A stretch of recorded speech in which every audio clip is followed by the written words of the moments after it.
Released in 1965, Fun in Balloon Land can be best described as a horror musical. I'd say best described because that's literally how it's labeled. It's labeled as a horror musical. But this is no Sweeney Todd or Rocky Horror that I've ever heard of before. As a matter of fact, it wasn't even supposed to be one.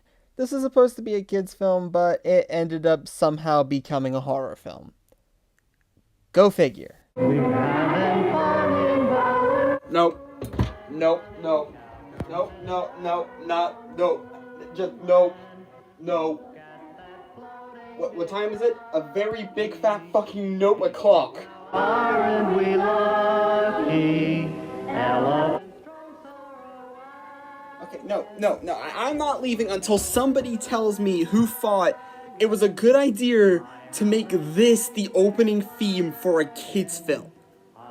It sounds like something you would hear from Gregory's Doctor and Ice Cream Man. Turkey is sighing, even old Mr. Walrus is crying. There are no bad days, Gregory. Only happy days. And there it is, everybody. Fun in Balloon Land. Okay, for everyone's sanity, I am not gonna go through this movie scene by scene, mainly because it's barely even a movie at all. The first 16 minutes of the movie is a story about a kid going into his own fairy tale to save his mother from permanently falling asleep. But it comes off as less as a story and more as a public service announcement about stranger danger.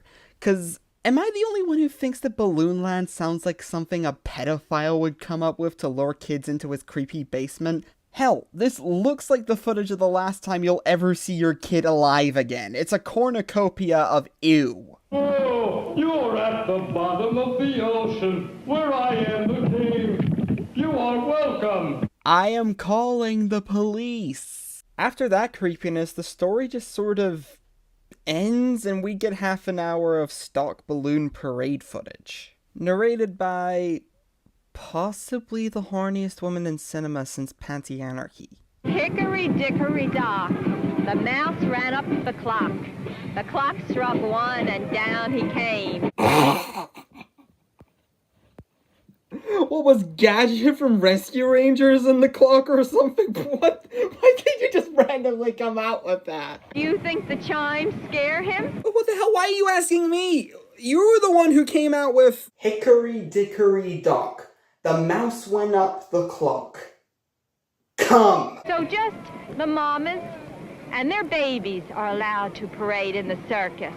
They're so gay. Well, I'll give it this. The Lion King would have been a more impactful movie if that was the voice they gave to Scar. Brother, help me! He's hanging on for dear life.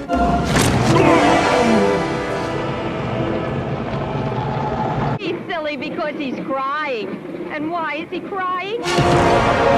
There he goes. Bye, Bimbo. My 2 heads are better than 1 even for a cat.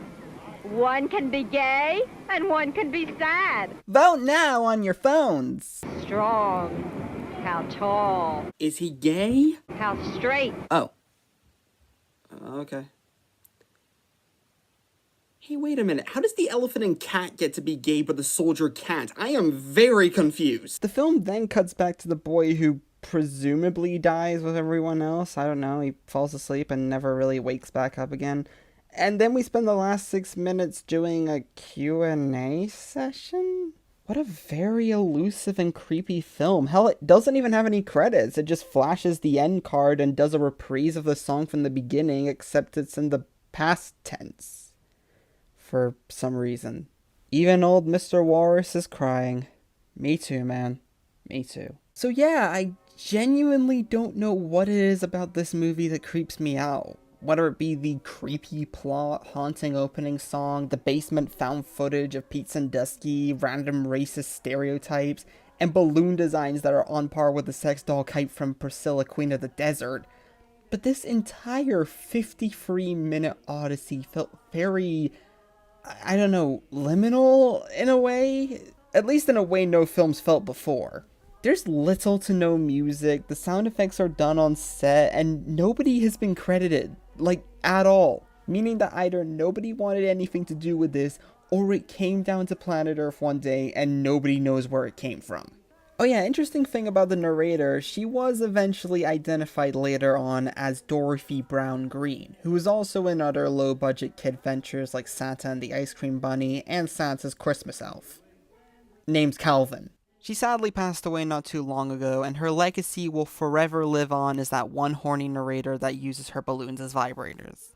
Thank you for watching, and if you're wondering why this episode is so short compared to everything else, does anybody really want to spend more than 8 minutes talking about this thing? Seriously. Seriously.